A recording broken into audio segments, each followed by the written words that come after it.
through the redemption of the metals, through the regeneration of the metals.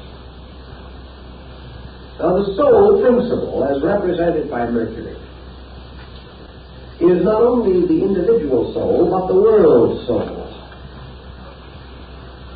So if we wish to take the old Trinitarian concept, the Son is God, Salt is the Holy Ghost, and Mercury is the Christ power, the universal soul. And Mercury, as Christ, the catalyst, says, "None go unto the Father save by me."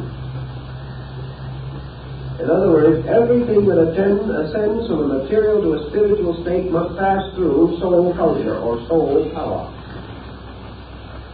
And it is in this soul power, which is represented by one of the alchemical retorts, that by the heat of purification, the base elements are withdrawn or caused to pass off or are incinerated, leaving only the spiritual agent or essence. Man, therefore, does not grow by what happens to him, but by what he does about what happens to him. And this calls upon the power of his own consciousness. You could see easily how what we call realization corresponds with Mercury. Because in realization, the individual is capable of accepting everything into the experience of consciousness and transforming it into truth. Realization is the discovery of the universal in everything, and that is in itself a complete act of catalyzing. So the soul of man, consisting of two parts, the rational part and the instinctual part, is Mercury. And in this mercurial age, the great wonders of alchemy are performed. And in the symbol of Mercury, you have the cross, the circle, and the crescent, brought together in the planetary symbol and in the chemical symbol of Mercury. John Dee, the great English mystic and statesman, wrote a complete book called The Hieroglyphical Monad, which is devoted entirely to the study of the symbol of Mercury. Because Mercury and its alchemical meaning practically is the key to the entire story of modern psychology. Now we have, therefore, spirit, will, the great power of the king. We have the infinite unknown, the tremendous negative power of the queen. Because without the queen, this power never releases itself, never manifests itself. And we have equilibrium established between these two, which is Mercury. Therefore, Mercury becomes equilibrium, balance. In the alchemical symbols, we frequently find Mercury holding a pair of scales. It is the equilibrium of forces. For by bringing spirit and matter into equilibrium, the positive accomplishment of the soul is assured. Now, in this same symbolism, therefore, Mercury becomes the first and greatest of the adepts, because Mercury is Hermes Trismegistus, the thrice great Hermes, the symbol of the absolute embodiment of all wisdom, in whose name the Hermetic arts were brought into existence. Hermes as the thaumaturgic adept is consequently the appropriate and proper symbol of the adept soul in man. Now, the adept soul is the soul which is born again of the union of the king and queen. But this union of the king and queen is by art or nature, and not by the primary generation. For when the adept has accomplished the Hermetic marriage, or the reunion of the king and queen within himself, through the instrumentality of Hermes, he is then the adept king. Now this is as much as saying that he has restored the Holy Empire. He has restored, as the philosopher king in Greece, the balance and equilibrium of his own existence. He is able, therefore, to bind or to hold or to unite within his own nature, in a condition of suspension, the two great opposites of existence, spirit and matter. Now, in doing these very interesting things, the adept symbol itself appears. Now, the adept is usually represented also as two-headed, often by the two-headed eagle, which is his proper emblem. The two-headed eagle, in this case, being, of course, a gradual derivation from the original Egyptian phoenix, which was the true eagle. The adept, as the two-headed eagle, has therefore the same symbolism as the androgyne king and queen, the Ishvara, the male-female principle in suspension, the two-headed king-queen, representing the divine power of the Atman itself, is reflected into the adept, who has accomplished the same equilibrium again by will and yoga, or by effort within his own nature. Now, the adept in the Hermetic symbols, of course, is the hero self, to whom all the adventures occur, and whose labor it is forever and eternally to restore the mystery. Thus we have your alchemical symbolism reaching out into practically every different group of fables that we know. St. George and the dragon. St. George is the adept. The dragon that he is overcoming is the dragon of chaos, the dragon of disorientation, disorganization, confusion, ignorance. And your adept king, of course, is Sindad the Sailor, performing his 12 mysterious voyages into the unknown and having great and wonderful adventures. The adept king is Hercules, performing the 12 labors. Samson, carrying away the gates of Gaza.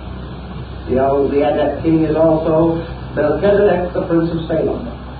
Wherever the great and wonderful wise one appears as the man symbol, he is the adept king. The adept king is always the glorified Hermes. He rules with the scepter of the king and queen of the sun and moon. He is the third of the great lights, for the sun and moon and man are the great lights of the mysteries.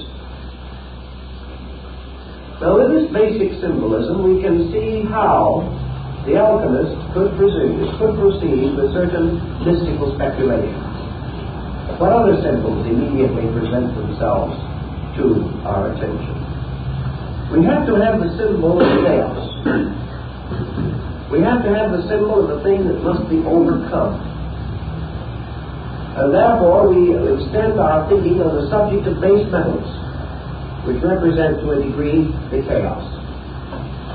Therefore it is not impossible for us to recognize the meaning of seeing a great stormy sea, in the midst of which is an ark, like the Ark of Noah, and on the deck of the ark an alchemical bottle. In other words, the alchemy floating on the sea of chaos. The Ark of Noah, which contains within itself all the germs of life for the replenishment of the earth, is an alchemical symbol, if you want to see it that way. Then we have also, in another case, the bottle in the ark, with a dove flying out of it, carrying a little bit of green in its beak. The dove is an alchemical symbol in this case. We have accepted it as a symbol of promise, as a symbol of the restoration of faith and of peace and of the return of life to the world. But the dove is an alchemical emblem. Wherever it appears, it is a soul symbol. Now, in another kind of alchemy, we can have monsters, griffins of all kinds. But your base substance, your purity, your corrupt material from which all of these things are derived, must always represent crude matter, or its equivalent, crude, undeveloped consciousness within a living thing, this consciousness existing in a state of total ignorance. Now, if you will go back to the legends of the Trojan War, you will find the references to the ancient city of Ilium, which comes from the word Elos, meaning slime or mud, from which all things are supposed to have come forth in the beginning of life. Even science is inclined to take a little that attitude in the generation of living things, that they came out of primordial ooze, mud, or the slime of a prehistoric world. Therefore, in alchemy we have a monster, a strange lizard-like thing, not the salamander of fire, but a strange creature that lives in ooze and mud and corruption. A kind of a behemoth, a leviathan, that must be attacked by Merodach and slain with the sword of light and will. Here we have also Fafnir in the Nordic mythology, sleeping and guarding the cave of the Nibelungen treasure. And his only remark is, "Let me sleep." The dragon of chaos. Then, as you watch this dragon of chaos, you see Mercury, or Merodach, or Tammuz, or whichever one of the deities you wish to think, Adonis, all of them, coming down with the sword, armed with light, bearing the shield of power, and slaying the dragon of chaos. Now, let's think just for a moment now of what this might possibly mean. Probably most of us have never taken a very careful examination of our own psychological interiors. We do not realize that in the majority of instances, each one of us has within us a substratum of negative psychic material, which is this elos, or slime. This slime, or corruption within our own psychic life, which is forever breeding and sustaining and nourishing this dark monster, this monster of negation, which is the root of the negative impulses of all man's psychic activity. And so the individual, bringing the sword of light and striking into the dark mystery of his own subjective, slay the negative monster that lurks there, is Mercury, performing one of his great alchemical labors, of which there are many. Though if the elos, or the slime, the corruption of things, is represented in this way, there is another very interesting symbolism that has to come into this particular purpose. And that is the symbol of death. In alchemy, the symbol of death is found in the bottles. We see the metals calcinated. We see things which, unless they die, cannot be born again. So that as the seed cannot live unless first it dies, so in alchemy, all liberation is death. And everything is released by death. The alchemical formula on this is rather important, so we'll pause for a moment to try to estimate it a little bit. All things in a living state are locked. The consciousness within a form is locked by that form completely. It can never break through that form without first reducing the form.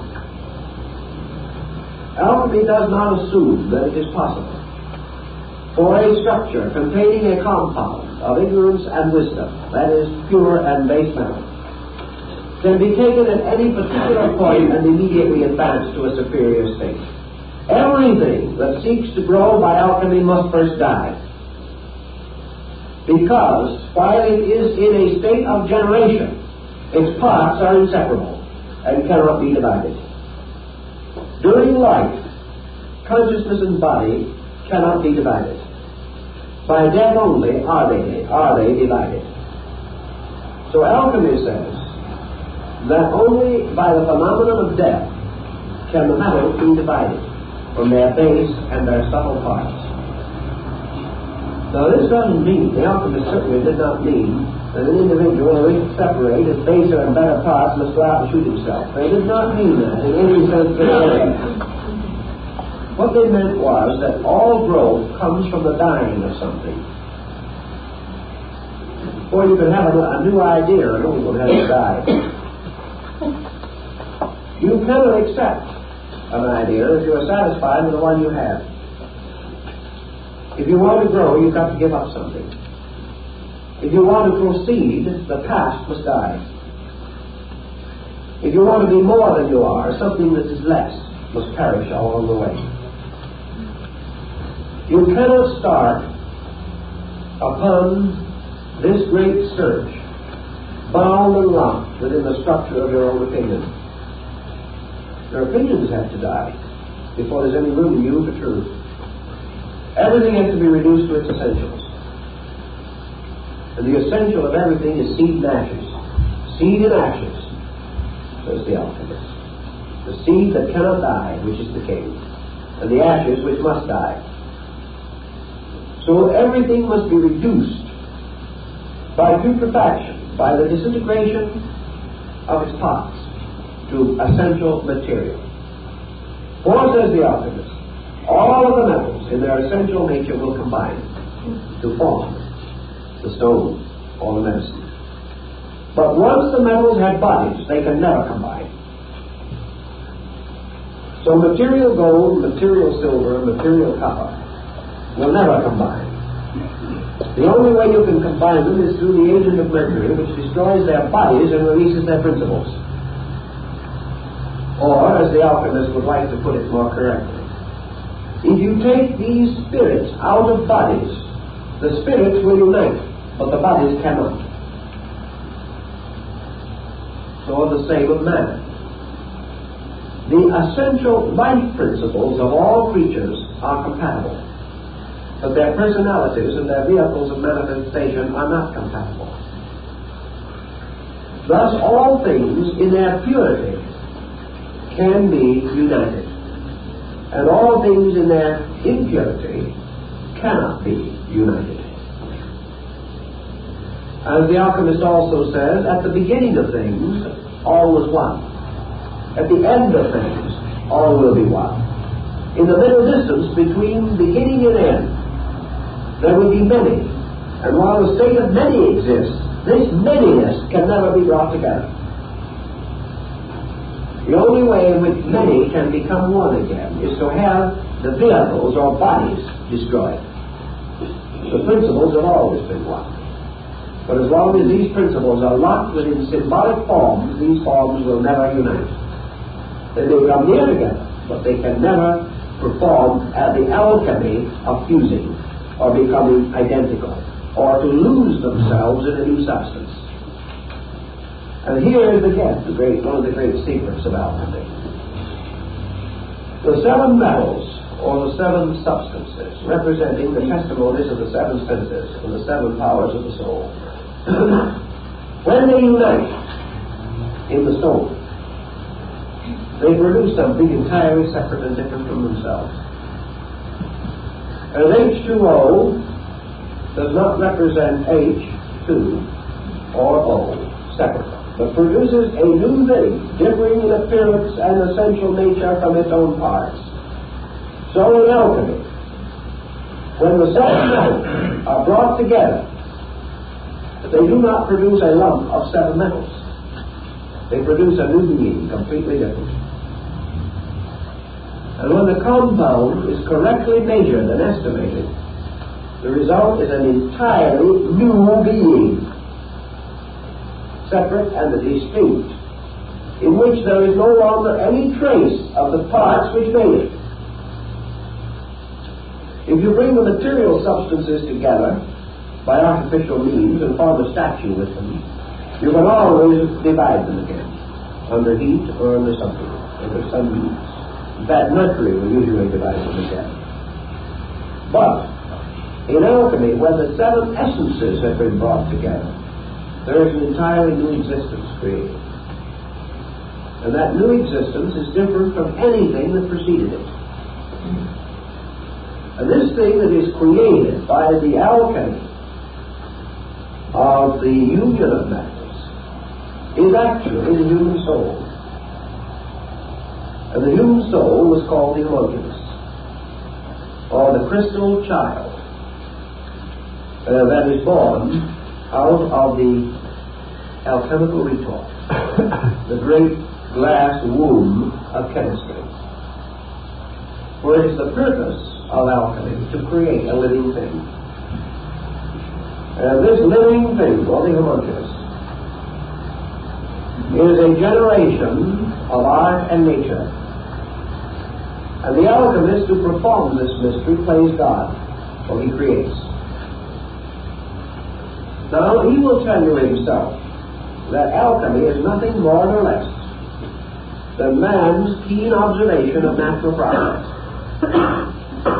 The man watching, as Paracelsus watched, the miners at work, in the mines of the Fugas, watching the processes, studying the way in which coal and diamonds come into existence.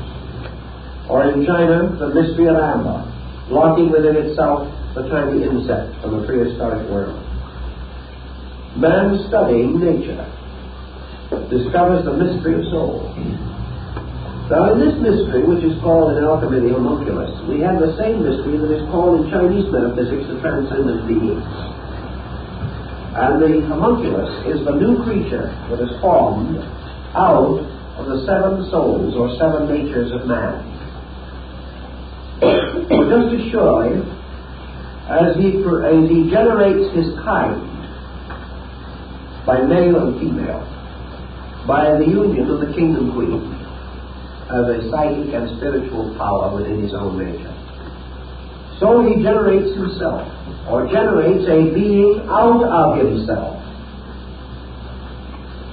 which is called the homunculus, and has its parallel in the story of Melchizedek, who was his own father and his own mother, if you remember, the Prince of Peace.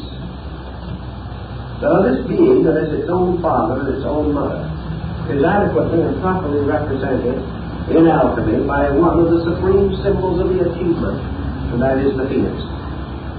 Because the phoenix is the bird which gives birth to itself out of itself.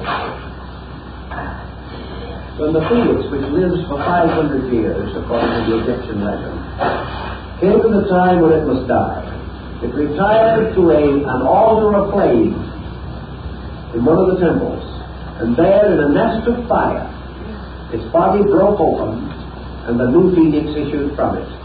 And there was never but one phoenix alive at a time. Now, this is alchemical symbolism with a vengeance. And it tells us a great deal, because this phoenix allegory returns to us again in China. The phoenix, of course, is the self-generated being in which the 7 powers of the metals, having been united by a process of generation, create within themselves an immortal being. So in the story of mankind, you know the gods and you know mortals. So you know the gods live forever and mortals have their sorrows for a day. There's a story in India about some people who live in the Nilgiri Hills, who belong to a community or a nation or a race in which nobody is ever born. Now, that's a kind of a curious thought, because this little community is composed of persons born everywhere who go there for certain reasons. Therefore, no one's born there theoretically. It is a race that is composed of persons who have certain peculiarities or distinctions about themselves, coming from anywhere, because they are alike in this mysterious manner, go there. Now, this legend and certain of the factors involved in it is again, very much the story. You know, the hero is a very, very interesting being. You know, in the legends and the myths about these beings, we have something that is very strange to us. Something that is born and never dies. Now, that breaks most of the rules of common sense and is well known to the old days of theological doubts and misgivings as the famous Methodist one-ended stick. You hear talk about that wherever theological controversies get warm. Someone is born as a beginning, and then goes on forever and ever and ever and ever and ever and ever and ever. whether here in heaven or below. Something that has a beginning in time has no end in eternity. It becomes a sort of a one-ended stick, which is quite a controversial issue. Well, actually, there is a one-ended stick. And that one-ended stick is the homunculus, the soul power, the soul being. Because the soul is something that has a beginning, but no end. And Bellini was one of the first to recognize this interesting and remarkable phenomenon. Your soul, as the adept king, is generated within man by the mingling and chemistry of intuition and reason, of wisdom and love, and of the polarities of the soul power in their form of the king and queen. The soul, therefore, has its own world, ruled over by the king who is wisdom and the queen who is love. And wisdom, the king, is the master of the show, and he is always seeking the unknown, love, which is the queen, and without which he cannot fulfill himself. So here again, you can take love away from him, you can capture the queen on the chessboard, but again you cannot capture the king. All these symbols refer back again. But in the soul, wisdom and love unite to produce a being. And this being has a beginning but no end. And this being is the source of immortality, because the king and the queen, spirit and matter, are not bound together by an eternal union. They must always be the result of a compound. And as Lord Bacon asked to have inscribed upon his tomb, let all compounds be dissolved. Life and matter are polarities of each other, and their relations to each other are eternally impermanent. Therefore, spirit and matter meet and separate. And that which is purely of its own nature returns to itself. And that which is of an opposing nature returns to its own source. The thing that binds them is virtue, the homunculus, or the Hermetic adept. And it is the adept then, or the adept self, the transcendent being of China, that creates its own immortality by binding its own seven souls together into one immortal being. And this progeny of the sun and moon, of heaven and earth, of spirit and matter, is born by art, but never dies. Because that is man's earned immortality, or earned eternal existence. He exists eternally as spirit and matter forever. Nothing can ever stop that. But he exists eternally as a conscious being only when he creates the soul, or creates or provides the great alchemical experience. Now, in your Eastern philosophy, they would go even further than that. They would say that once having created the adept soul, that even that must ultimately renounce its own immortality. And therefore, again, the hero of the world dies always, usually in the service of great love, searching again for the unknown queen. The symbolism is very adroitly used. It is exceedingly subtle. You can draw some tremendous tapestries with it, always because of the wonderful interworking of rules and principles and laws. But the soul now, which is St. Paul's wedding garment, the soul is the eternal or immortal self, the transcendent being, born of the marriage of heaven and earth. It is, however, not merely man as a form or structure. Primitive man is building the soul. The soul began to build when man was created. And step by step it has taken over the inner control of him. Until today he is controlled by his emotions and his thoughts, which are the present developed state of his soul. But, says alchemy, in this method, by nature alone, the path is very long, and along the way the soul has been very sick. It has become utterly confused, and the path of its final restoration by nature means that man must slowly work out, through trial and error, through joy and sorrow, through life and death, every inconsistency of his own psychic life. This project suggests millions of years.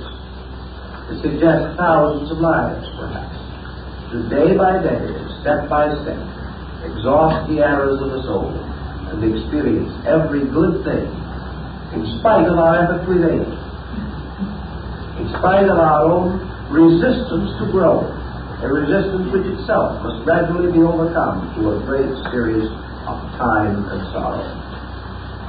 So alchemy says art will perfect nature.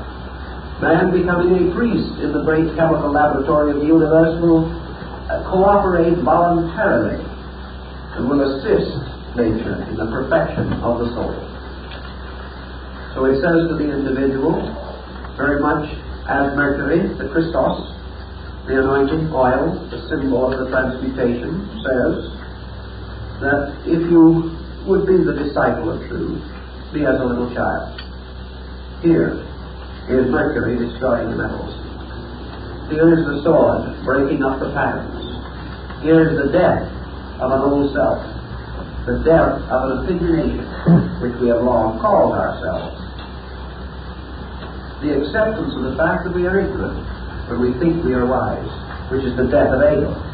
And that's one of the most magnificent extinctions of all. One of the most difficult to attain.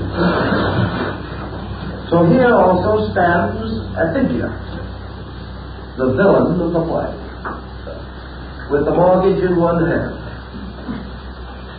the symbol of the ego, which in the alchemical art is always present as a kind of adversary, as a kind of power that seeks to destroy the work. So the destruction of the great work, of the great adept experiment by the ego comes into consideration. And the villain plays his role to try to prevent the consummation of the magnum opus. But the work of the creation of the seventh soul, or the soul of life, goes on in the alchemical mystery. In Ashmole's Theoptum Chemicum Britannicum, which is one of the great English collections of alchemical works, we have the horoscope of the great work, showing the moment in time of the birth of the adept king, his nativity properly calculated. Another book, equally interesting, has the original, true, and undoubtable horoscope of Adam. It is quite conceivable, not because we have the slightest idea of when Adam was born, and never will, but Adamus is another name for the base metal and the base substances from which the metals are taken. So we find Adam appeared in the alchemical retort. We have Eve appearing in the alchemical retort. Adam is again the king, and Eve is the mystery, the eternal quest of the unknown. So in the alchemical rites also, we find the restoration of the Virgin Sophia from the Gnosis, and from the great systems of wisdom. And we have in the chemical marriage of Christian Rosenkreuz, the Virgin Lucifera, the mysterious soul counterpart of Lucifer. These are all alchemically used symbols. But they all tell us of the creation of the soul power, which is the victory of man. In one very interesting symbolism, which I have seen in alchemy, there is a series of 64 bottles, which is an interesting number because it corresponds exactly with the development of the Chinese trigrams. In each of these 64 bottles is an episode from the life of Christ, forming a perfect circle.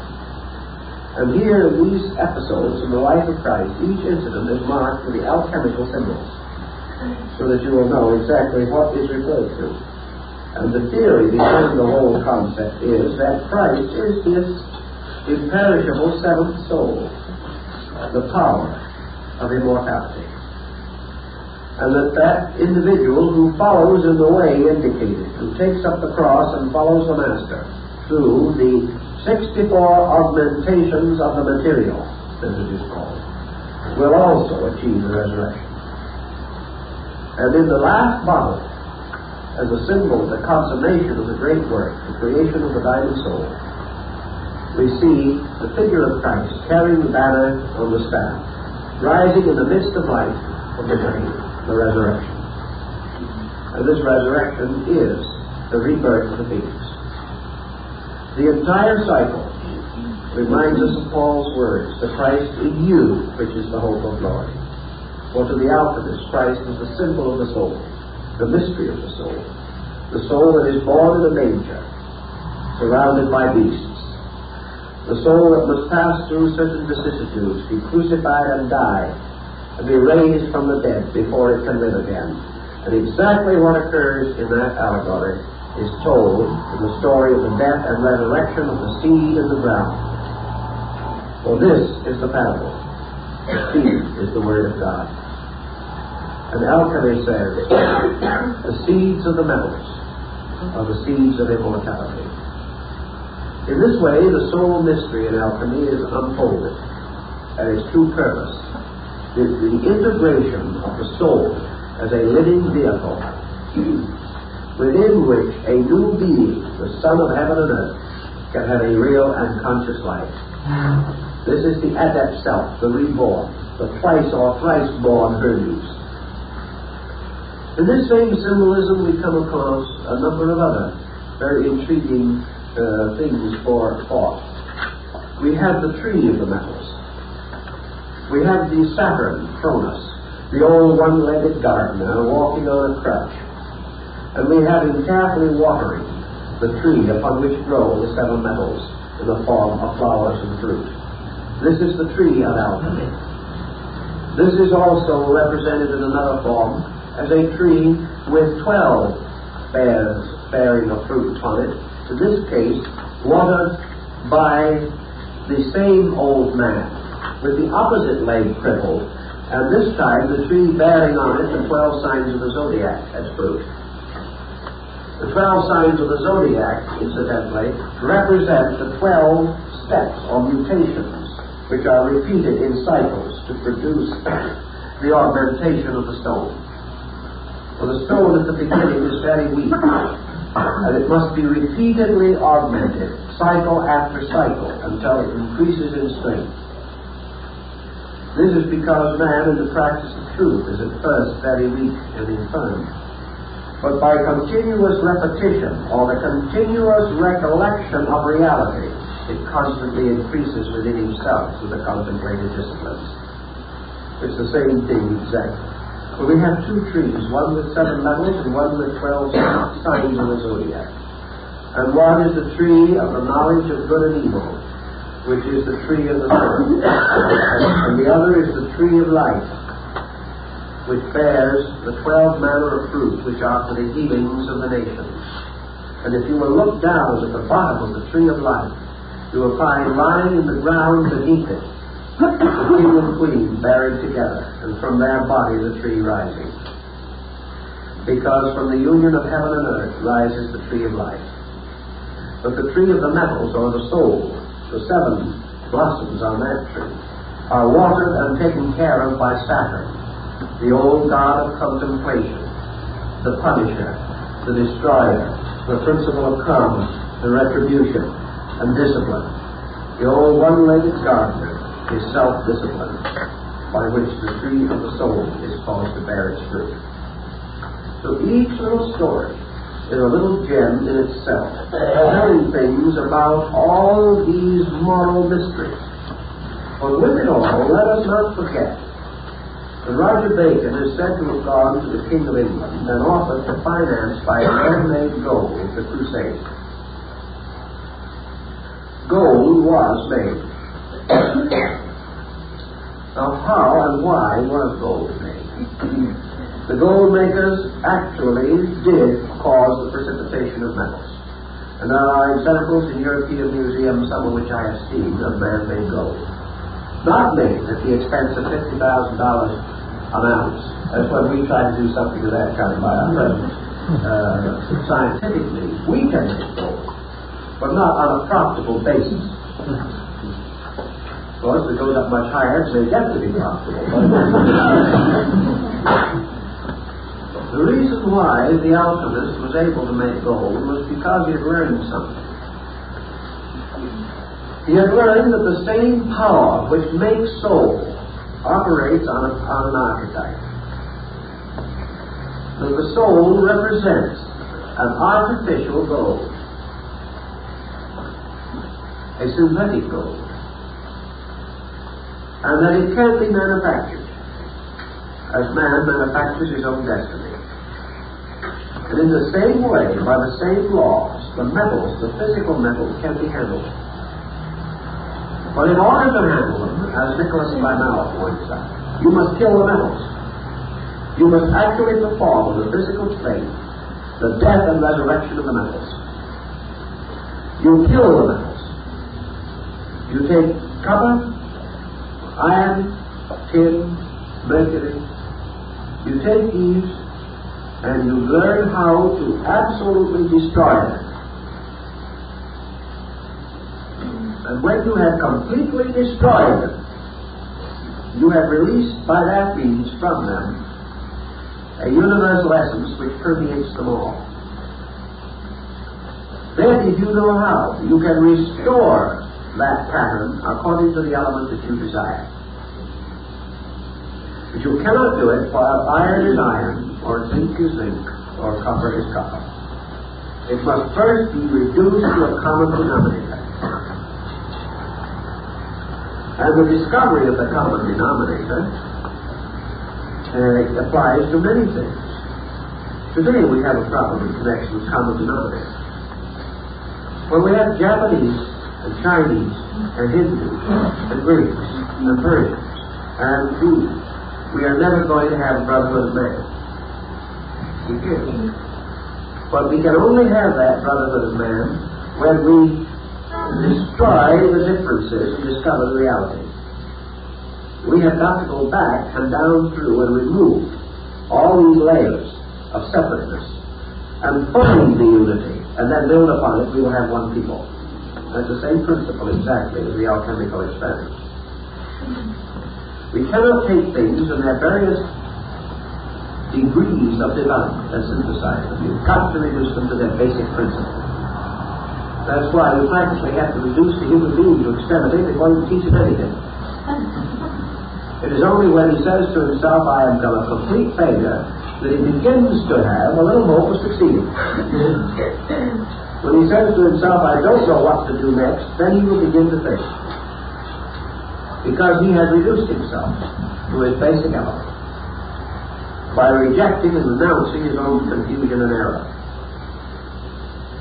So in alchemy and in all departments, including chemistry itself, the reduction of these elements to their basic element makes possible their restoration in a new and important integration, or into a new chemical substance, which can be augmented then by cycles until its particular purpose is attained. Gold can be made. And it is no more ridiculous than saying soul can be made. And yet most people do not believe or realize that a soul can be made. They believe they have it. And it's something that is conferred upon it. And yet the culture of development and perfection of the soul is one of the greatest of all the arts. And in alchemy, the soul is tremendously important, because it becomes the living body of the being. It becomes the basis of the being born from itself, the old man who dies in darkness and is born in light.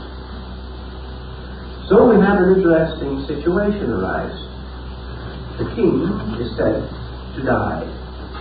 The king being spirit, the divine power. The king dies. And why does the king die? Because he is slain by an evil power. the older, which of course is chaos, confusion. The absolute absorption of the king into the universe, or life completely absorbed in phenomena, and thereby no longer recognizable in its own nature. But the king comes to life again through his own son, or in his own son. And you go right back to your legend of Osiris, the Egyptian mythos. And you will find in Plutarch's description of the death and resurrection of Osiris, that after the death of Osiris, he overshadowed as a holy spirit his sister wife Isis, and she bare Horus, the symbol of the Messianic soul. And when the child was born, her own brother husband entered into the body of the child. Therefore, he was his own father, certainly, in that particular case. This child was a widow's son, because he was born after his father had been murdered. And this child, Horus, was not the son of his father only, but was his father by a mystery of transubstantiation. Therefore, Horus declares, or Christ says, "Whoever has seen me has seen the Father. For the Father is in me, and I am in the Father, and the Father and I are one." And that was held to be an implication that Jesus, as a human being, considered himself God, which was not the implication at all. But the soul, virtue, becomes the embodiment of his own Father. And the divine power of heaven, his spirit, reborn through soul, becomes the new being, the new king of heaven and earth. And this new king is the perfected, or enlightened, or redeemed, resurrected man, in whom all the mysteries of the universe have been perfected in the marriage of the metals, which are the parts or symbols of all the structures that go together to form the vehicle of the soul. This is again the famous garment of glory of the high priests of Israel. For each of the garments, the breastplate, the urim and thummim, and all the vestments represent the adornments and jewels of the soul. Here also is the ecclesia of the early Christian dispensation, the church. For if you remember that it is the church adorned as a bride who is united in eternal marriage to the Lamb. The church adorned as a bride is, of course, a symbol of man's assembly of parts, or the psychic nature with its reunion with God. So the symbolism goes on and on. And in alchemy we have a book which is called the Book Seal, the Seven Seals, which is based upon the Book of Revelation and unfolds all the mysteries of Revelation under the seals of the seven metals. We have all these emblems used constantly and inevitably to reveal one story, namely that man must create his own immortal soul by art. And this soul is the diamond of the light. And that who builds a soul builds an imperishable self that has a new being. And the old man passes away and the new man comes. And in this new being, the adept self, man claims his immortality, because he can be separated into parts until he fuses these parts himself into the great psychic entity which is called the soul, which then becomes his real self, is born from him as a transcendent being, and gradually gains an existence apart from him. And there's the mysterious Magus, or the mysterious Rishi, the great wonder worker, the Mahatma. For the great soul is the reborn soul, made of the seven souls described in Egypt. And if you want to know the meaning of the elements and the metals, you will find that the seven elements of the soul used in alchemy are found in Egypt, where they form part of one section of the Book of the Dead.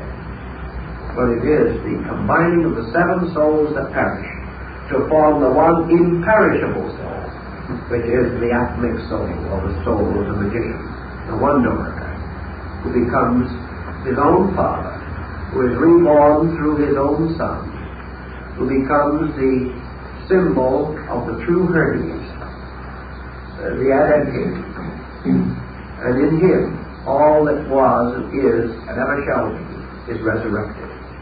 And he is then the beloved son, and he is the prodigal son who has returned to his father's house. All these symbols tie together in one terrific pattern. Next week we'll do some more with them, but I'm afraid if we do much more tonight, you'll never get all these